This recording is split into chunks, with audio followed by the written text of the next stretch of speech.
Hello and a warm welcome to HW News Network, your one-stop show, truth be told, for some engaging and thought-provoking conversations. The last time a film release felt like a festival in India was almost 3 years ago when Shah Rukh Khan was returning to the big screen with Pathan in 2026. It's the same with Dhurandhar 2, fronted by Ranveer Singh. Now, if Dhurandhar Part 1 lit your fuse, Dhurandhar 2 will blow your mind with 2 times the fury, the action, and violence. Now, the second part of this Aditya Dhar directorial is an out-and-out Ranveer Singh show that brings Patakha to the Pakistan's terror network party and also shreds it to pieces figuratively and literally. Now, this movie is called Dhurandhar, The Revenge. And of course, the years which have been shown in this movie are the year 2002. The riots, the portrayal, and thereafter when Prime Minister Modi becomes the Prime Minister in 2014. Now, I'm not getting into the details of the story, but there is a huge anger on the social media against this film. And the reasons are many. People call it a political propaganda. People call the script of the film as dictated by the BJP. Demonetization has been justified. And one of the characters who is supposed to be the fictional national security advisor, he tries to give a view that there were many fake currency notes which were in circulation, and which is why demonetization was brought in through an Operation Greenleaf. That is the name which is given in the film. Then all the other characters are fictional, except that Prime Minister Modi is made into a big hero. He comes in with that demonetization late night address to India. That is shown in reality. Then he's also addressed as a chaiwala. There are instances where Dawood Ibrahim is also shown. Then, of course, the Atiq Ahmed murder, the UP gangster who was shot down. Those scenes are very real and are shown as to why the killing happened. And there is a justification to that horrific extrajudicial murder, if one may call it. So why is this Dhurandhar becoming a political propaganda? And why is the cinema being misused for this kind of a horror? And I went to see the movie last night, and I was horrified to see the kind of applause which this movie was getting, especially in the scenes which were bringing in violence, horror, hatred, and there were people clapping and cheering in the crowd. And I, for a moment, I just kept quiet and I thought, what is really happening to the society where people are reveling this kind of a hatred and horror, and especially this political propaganda, how people are lapping it up. There were young boys, there were young girls who were clapping and cheering as if they've got something very, very new to watch. So we'll try and discuss all of this. Joining me this evening is political analyst, author, and former spokesperson of the Congress Party, Sanjay Jha joins us. Sanjay, thank you so much for joining.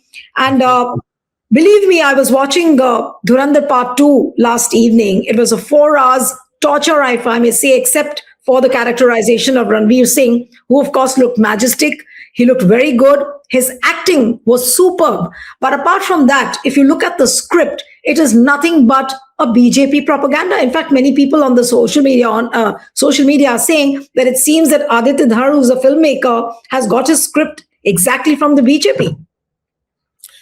Firstly, good evening to you, Neelu. Good to be back on your program again.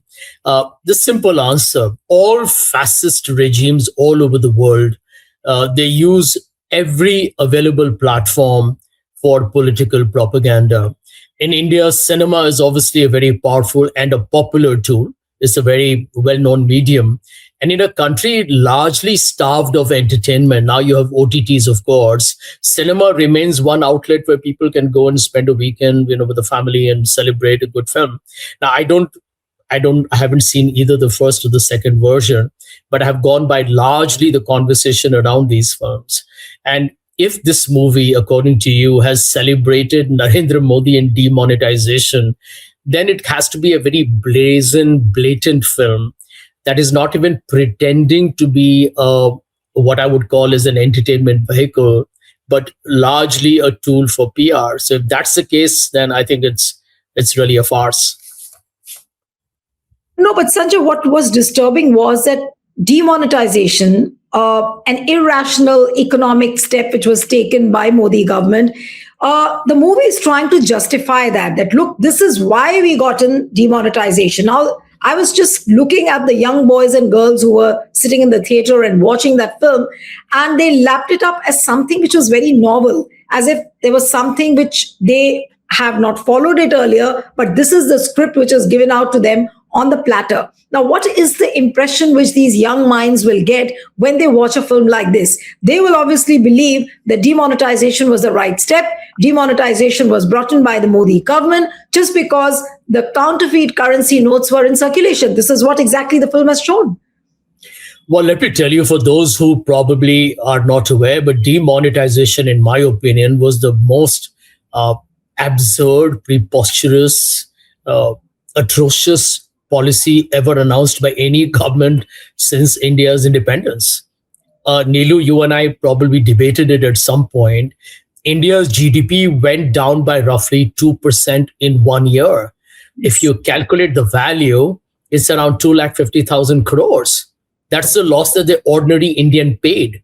When the GDP erosion of 2% happens, it actually affects the common man the most. It doesn't affect an Ambani or Adani or a Mahindra or a Tata's.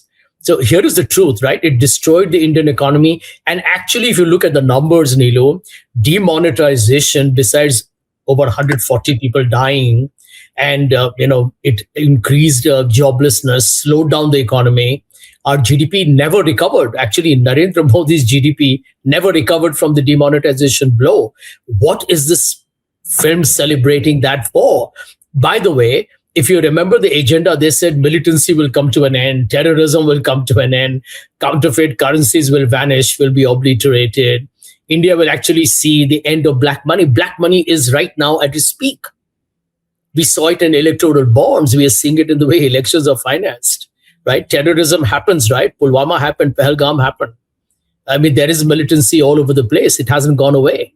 I mean, frankly speaking, demonetization was nothing but an attempt to create the brand of a prime minister and boost it before the elections as if he's, the paragon of virtues, which, as Modi has proven with Rafale or with electoral bonds, this is probably one of the most corrupt governments, if not the most corrupt government in India's history. So demonetization is a disaster with a capital D. So if this film is making Modi look like a big, Vishwa Guru and master stroke and all the usual BJP trope that they use, then it is not just a hardcore propaganda film. It actually insults the intelligence of the common Indian. Dr. Manmohan Singh was an economist, right? And what did the former prime minister call demonetization? He called it organized loot and legalized plunder. Because frankly speaking, I think a lot of people who had black money were tipped off earlier. It is, in my opinion, at some point when this government changes, demonetization along with the Rafale and electoral bonds and Adani will have to be investigated because they're mega scams. Now, this is what happens in a country where a powerful political party, very autocratic, dictatorial, runs the party, controls not just mainstream media, controls cinema. You know how all the leading stars of India dance to the tune of Modi. It's a fact. And this film is a manifestation of that continuing political culture.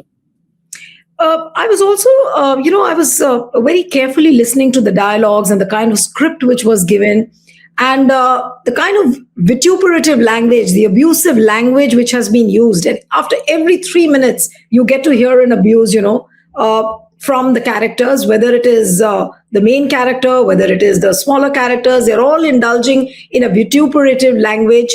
I don't know how the film has got clearance, but in earlier times, when so much of horror and these gory scenes were never given a clearance. Now, why do you think? Does it show that even the films are in consonance with the political culture? Chun chun ke marenge, hum ghar mein ghus kar marenge. This is the narrative which is doled out on the social media. This is the narrative which is doled out in the BJP ecosystem. And that is exactly what the filmmakers are doing.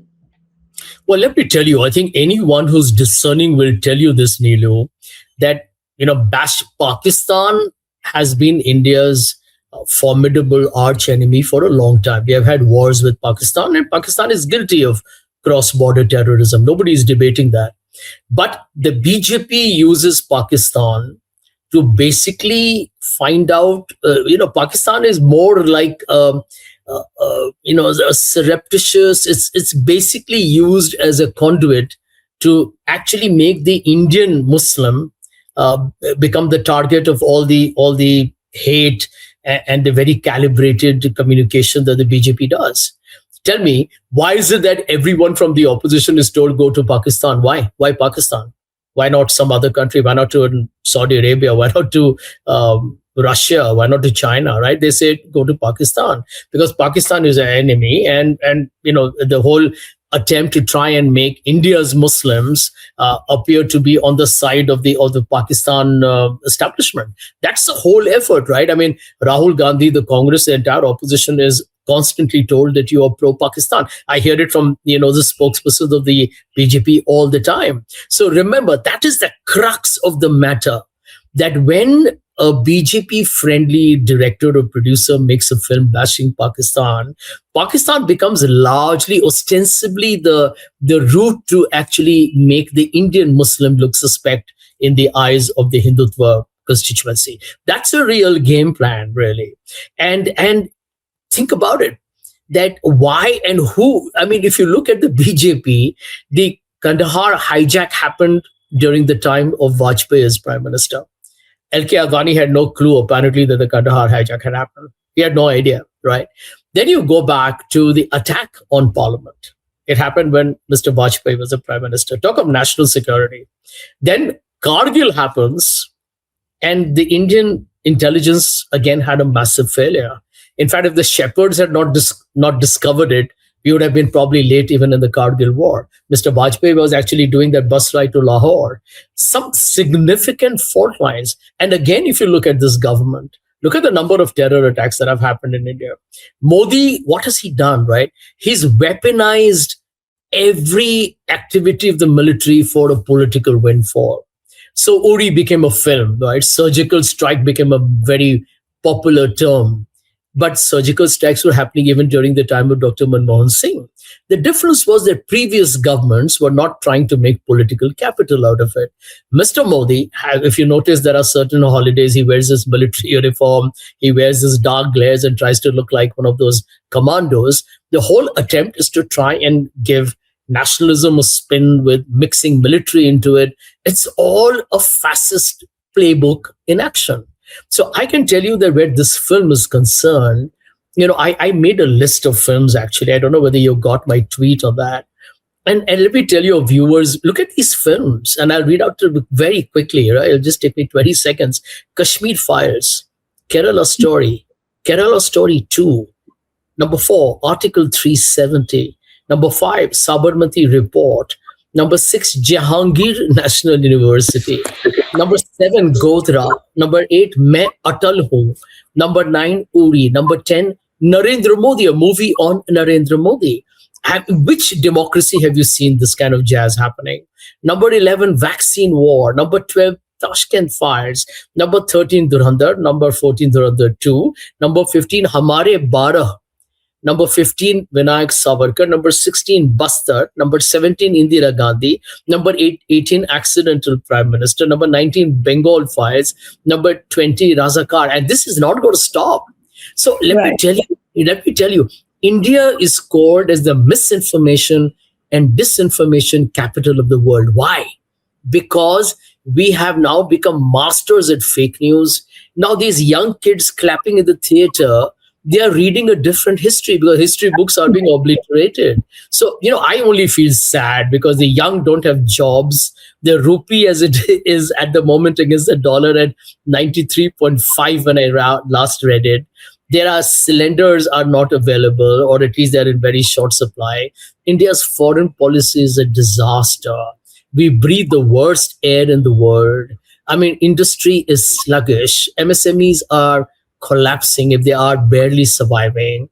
Rural distress hasn't gone away. India's economy, by the way, the GDP is inflated by 2%. there is no conversation on all that. Everything is about Dhurandhar and Narendra Modi trying to act like this macho, muscular chappan inch, which I think by now truly stands exposed.